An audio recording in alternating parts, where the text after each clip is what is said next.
ஐயா வணக்கம். அதாவது தென்காசி மாவட்டம் சங்கரன்கோயில் வட்டம் பனையூர் அருகே உள்ள ராமச்சந்திரபுரம் அந்த கிராமத்துல கடந்த ஞாயிற்றுக்கிழமை ரெண்டு சமூகத்தின் இளைஞர்களுக்கிடையே சண்டை. அதனுடைய உண்மை என்ன அப்படின்னு தெரிஞ்சுக்கிறதுக்காக பசும்பொன் மக்கள் தேசம் கட்சியின் நிறுவன தலைவர் KN இசக்கி ராஜா தேவர் ஆணைக்கிணங்க அந்த கிராமத்துக்கு நம்ம நேரடியா என்ன நடந்தது அப்படிங்கிறத பாண்டியன் மீடியா மற்றும் PMT மீடியா சார்பா அந்த ஊருக்கு வந்திருக்கோம். என் பேர் பொன்ராஜ், பசும்பொன் மக்கள் தேசம் கட்சியின் மாநில ஒருங்கிணைப்பாளர். ஐயா வணக்கம். வணக்கம் ஐயா.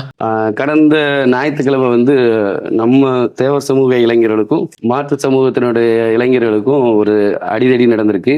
அதுக்கு முதன்மையா என்ன காரணத்தினால அந்த சண்டை வந்தது அப்படிங்கிறத நீ சொல்லலாம். அதாவது கோயில் நம்ம ஊருக்கு பாதிக்கப்பட்ட கோயில். இவங்க திருவிழா பார்த்து போயிருக்காங்க. அவங்க திருவிழா அவங்களும் வந்திருக்காங்க. கூட்ட நெரிசல்ல வரும்போது இவங்க மிந்தி வந்திருக்காங்க, அவன் பிந்தி வந்திருக்கான். மிந்தி வந்தவன் தேவமாறு, பிந்தி வந்த ஆதி திராவிடர் மக்கள் வந்துகிட்டு இருக்காங்க. வந்துகிட்டு இருந்த முத கேள்வி ஏழைன்னு இருக்கான். இவங்க ஏழைன்னு கேட்ட உடனே இவன் இந்த நம்ம பையங்க அதை கண்டுக்கிடாம வந்துட்டாங்க. ரெண்டாவது ஏழை ஒன்னதால முன்னால வரவன நெல்லு அப்படின்னு இருக்கான். இவன் அதுக்கு பிற்பாடு ஏழை எதுக்குல ஏழைங்க அப்படின்னு இவன் போய் கேட்க, அவன் உடனே இவனை கழுத்தை பிடிச்சிருக்கான். கழுத்தை பிடிச்ச உடனே இவன் பக்கத்துல அவன் கழுத்தை பிடிச்சிருக்கான். இதுதான் ரெண்டு மேட்ரு. அந்த அன்னைக்கு இவங்க ரெண்டு பேருக்குள்ள கொஞ்சம் அடி கொஞ்சம் விலகி விட்டாங்க. மறுபடியும் அங்க இருந்து மறுபடியும் திருவிழா பார்க்க போனவங்கள அவங்க 10-30 பேர் கொண்ட கும்பல் அருவா கம்பால தாக்கிட்டாங்க. சரியா? இப்ப இந்த திருவிழா அங்கேயல்ல, இந்த திருவிழாக்குள்ள கோயில் பேர் என்ன பேரு? கோயில் பேர் குருநாதன் கோயில். சரி. வருஷத்துல ஒரு நேரம் குருசை. அந்த குருசை விழாவில் நம்மளுக்கு தான் பாத்தியப்பட்ட கோயில். சரி. அது முன்னோர்கள் அரமனை ஜமீன் காலத்துல அந்த இடத்த பூரா அந்த சாமிக்காக விட்டுருக்காங்க. சாமியா ஜமீன்னா எந்த ஜமீன்? நெல்கட்டு சொல்லி ஜமீன். சரி. நெல்கட்டு ஜமீனுக்கு இடம் விட்டுருக்காங்க. அதுலதான் எல்லாம் இருக்காங்க. இவங்களுக்கும் இந்த ஆதிதிராவிடருக்கும் அவங்களுக்கும் எந்த சம்பந்தமும் கிடையாது. சரி. இதுக்கு முன்னாடி அந்த கோயில் கும்பிடுறது ராமச்சந்திரபுரமும் செம்பராமபுரமும். ஆமா, இந்த ரெண்டு ஊருக்காரங்க கும்பிடுவாங்க. இல்ல, எல்லா ஊரும் எல்லா சமுதாயம் கும்பிடுவாங்க. எல்லாம் கும்பிடுவாங்க. ஆனா முன்மத நிக்கிறது இந்த ரெண்டு ஊரு நெக்கட சொல்லு. இப்படி 3 ஊருக்காரங்களுக்கு தான் அங்க உரிமை. வேற எவனுக்கு உரிமை கிடையாது. அப்படி இருப்பதனால இப்ப கால போற தேங்காய் உடைச்சு யாரும் உடைக்கலாம். சாமி எல்லாரும் கும்பிடலாம். அதனால இந்த காலப்போக்கில் எல்லாரும் விட்டாங்க. நம்ம என்னன்னா இவங்க போயிட்டு இப்படி கிடக்கும் காலப்போக்கில் அவங்க ரொம்ப வம்பு தும்பு இழுக்க பாக்காங்க. தேங்காய் உடைக்கிறதே நம்ம ஊர்ல உடைப்பாங்க. இந்த சப்பரம் எந்தெந்த ஊர் வழியா போகும், எப்படி போகும்? காலையில 20ஆம் தேதி காலையில நம்ம அணையில எங்க ராமச்சந்திரத்து பக்கத்துல தீர்த்தம் எடுப்பாங்க. சரி. தீர்த்தம் எடுத்து அழைச்சிட்டு போயிருவாங்க. மறுநாள் நைட்ல ரதம், ஒரு பெரிய ரதம் வரும். அந்த ரதம் அந்த பனையில சுத்திட்டு அப்படியே இந்த கோயில்ல முத்தாளம் திரட்டோட கோயில் உள்ள போயிருக்கு முன்னாடி.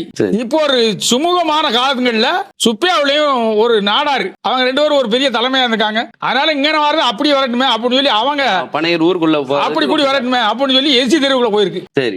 போன உடனே அவங்க இப்ப என்ன ரொம்ப அடாவடித்தனம் பண்ணாங்க. இப்படி போகும்போது அவங்களுக்கும் இவங்களுக்கும் ஒரு தனிப்பட்ட பிரச்சனையாலும் கொட்டை இறக்கி ரதத்தை மறைச்சிருந்தாங்க. எதுக்காக அந்த மாதிரி சப்பரத்தை போக விடாம ஆக்குதாங்க? அவங்களுடைய நோக்கம் தான் என்ன? அவங்களுடைய நோக்கம் எப்படி, நம்ம தெருவுக்கு நம்ம வச்சுக்கிட்டு நம்ம என்ன வேணாலும் பேசிக்கிடுவோம், பேசி தீப்போம் அப்படின்னு சொல்லுவாங்க. நாங்க யாரும் அந்த தெருவுக்கு போக மாட்டோம். அந்த சாமி இப்போ ஒரு ஆள் இருக்காரு, அவர் அங்க என்னத்தையாவது சொல்லி சப்பரத்தை கொண்டு வந்துருவாரு. அதனால இந்த கோயில் பாத்தியப்பட்டு எங்க ஊரு, செம்போரம், நெல்கட்டஞ்சோல், இந்த 3 ஊரை தவிர எந்த இதுக்கும் கிடையாது. பழைய ஆதிகாலத்து ரெக்கார்டை பாருங்க, அந்த இடமே நெல்கட்டஞ்சோல் ஜமீனுக்கு தான் இருக்கும். இவங்களுக்கும் இந்த கோயிலுக்கு எந்த சம்பந்தமும் கிடையாது. இவங்க மேல உள்ள அதிகாரிகள் எல்லாம் இந்த இதுல கூட்டம் போட்டு இது ஒரு நிர்ணயம் பண்ணணும். அவங்களாம் அதிகாரியா நிர்ணயம் பண்ணாக்க நாங்க சொல்லல. நிர்ணயம் பண்ணி எங்களுக்கு தான் ஜாமி, எங்களுக்கு சொந்த நாங்க சொல்லல. அந்த அதிகாரிகளே நிர்ணயம் பண்ணி தேங்காய் உடைக்க யாரு, ஜமீன்தார் தான் தேங்காய் உடைக்கணும். அவர் சப்பரம் தொட்டு கொடுத்த பிறகு தான் சப்பரம் வெளியே வரும். யாருக்குமே அந்த உரிமை கிடையாது. அதனால நெல்கட்டஞ்சோல் ஜமீன்தார் தான் அந்த உரிமை. இதை நீங்க காவல்துறையோ மேல அதிகாரியோ அதுக்கு நல்ல ஒத்துழைப்பு கொடுத்து எங்களுக்கு ஒரு நல்ல பாதுகாப்பு கொடுக்கணும். ஏன்னா எங்களை தேவாராலே ரொம்ப எளிமையா நினைக்காங்க. நாங்க அதுக்கு ஒத்துக்கிட மாட்டோம். எங்க உயிரை அழிஞ்சாலும் சரி, ஊர் அழிஞ்சாலும் சரி, அதுக்காக நாங்க என்னாலும் விட்டு கொடுக்க மாட்டோம். இதை நீங்க கவர்மெண்ட்ல இருந்து என்ன நடவடிக்கை எடுப்போம் எடுத்து கொடுங்க. நீங்க எடுக்க கொடுக்கிற நடவடிக்கை எங்களுக்கு சந்தோஷம். உங்க சொல்ல நாங்க கேட்கும். அதாவது இப்போ அந்த தெருவுள்ள இளைஞர்களும் நம்ம சமூக இளைஞர்களும் சண்டை போட்டாங்க. இப்ப சண்டை போட்டதுல இப்ப நம்ம பையங்க மேல எத்தனை பேர் மேல FIR போட்டிருக்காங்க, எத்தனை பேரை ரிமாண்ட் பண்ணிருக்காங்க? நம்ம பையங்க மேல 8 பேர் மேல FIR போட்டிருக்காங்க. சரி. அதுல 5 பேரை கூட்டு போயிட்டாங்க. சரி. 5 பேர்ல 3 பேர் அப்புறாணி பையங்க. சரி. அதுல 2 பேரும் அந்த இடத்துல நின்று இருக்காங்க. அதை சொல்லுக்கு நாங்க தயார் இல்ல. சரி. அவங்கள 2 பேரும் ரிமாண்ட் பண்ணட்டும். இந்த 3 பேரும் அப்புறாணி, யாரும் தெரியாதவங்க.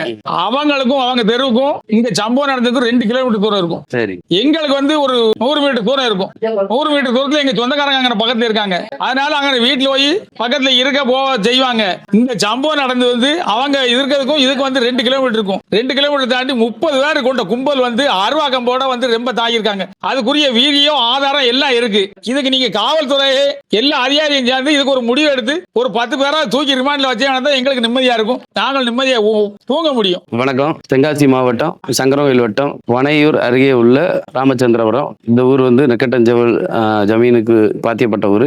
இந்த ஊர்ல இருக்கக்கூடிய குருநாதர் கோயில் வந்து பல வருட காலமா வந்து ராமச்சந்திரபுரம், நெக்கட்டஞ்செவல், செம்பராமபுரம் இந்த 3 ஊருக்காரங்க சேர்ந்து கொண்டாடிட்டு வராங்க. ஏன்னா இந்த கொண்டாடக்கூடிய விழாக்கான செலவை வந்து இங்க கிடைக்கக்கூடிய நிலத்துல இருந்து அந்த பணத்தை வந்து செலவு பண்ணிக்கிட்டு இருக்காங்க. இது காலங்காலமா நடந்துகிட்டு இருக்கும்போது நாளடைவில் பனையூர் மக்கள் வந்து அந்த சப்பரத்தை எங்க ஊருக்குள்ள கொண்டு வாங்க அப்படிங்காங்க. அதுக்கும் இவங்க வந்து சம்மதிச்சு பனையூருடைய ரத வீதிகளையும் இந்த சப்பரம் போகுது. இன்னும் ஒரு 10 வருட காலங்களுக்கு முன்னாடி தேவேந்திரோல வேலை மக்கள் வசிக்கக்கூடிய பகுதிக்குள்ள இந்த சப்பரம் வரணும் அப்படின்னு அவங்க விருப்பப்படுறாங்க.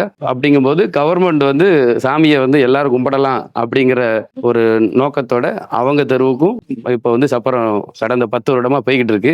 கடந்த 2 வருஷமா என்ன பண்ணுதாங்கன்னா அந்த சப்பரம் வந்து அவங்க தெருவுக்குள்ள போன பிறகு உள்ள போன சப்பரத்தை வெளியே விடாம அவங்க போட்டிருந்த பந்தலை வந்து இறக்கி மறிச்சு நிப்பாட்டுதாங்க. ஏன்னா எங்களுக்கும் வந்து அதிகப்படியான முக்கியத்துவம் கொடுக்கணும், நீங்க ராமச்சந்திரபுரத்தையும் செம்பராமபுரத்தையும் கொண்டாட விடக்கூடாது, அவங்க வந்து இதுல தலையிடக்கூடாது அப்படின்னு ஒரு ஜாதி ரீதியான பிரச்சனையை உண்டு பண்றதுக்காக இந்த வேலையை பார்க்காங்க.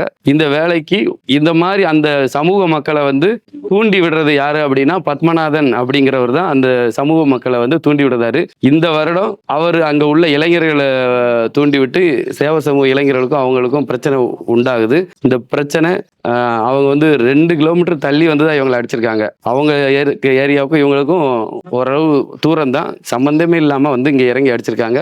இந்த மாதிரி பிரச்சனை இனிமே வரும் காலங்களில் நடக்கக்கூடாது அப்படின்னா ஒரு பீஸ் கமிட்டி மீட்டிங் வந்து கண்டிப்பா ரெடி பண்ணணும். அதுக்கு தென்காசி மாவட்ட கலெக்டரும் காவல்துறையும் ஒரு பீஸ் கமிட்டி மீட்டிங் ரெடி பண்ணி இந்த மக்களை வந்து எந்த பிரச்சனையும் இல்லாம இனி வரும் காலங்களில் திருவிழா கொண்டாடுறதுக்கு ஏற்பாடு செய்யணும். இன்னொன்னு என்னன்னா, இப்போ 2 சமூக இளைஞர்களும் சண்டை போட்டதுக்கு ஒரு சைடு மட்டும்தான் 8 பேர் மேல எஃப்ஐஆர், 5 பேர் ரிமாண்டு, இன்னொரு சைடு 2 பேர் தான் அரெஸ்ட் பண்ணியிருக்காங்க.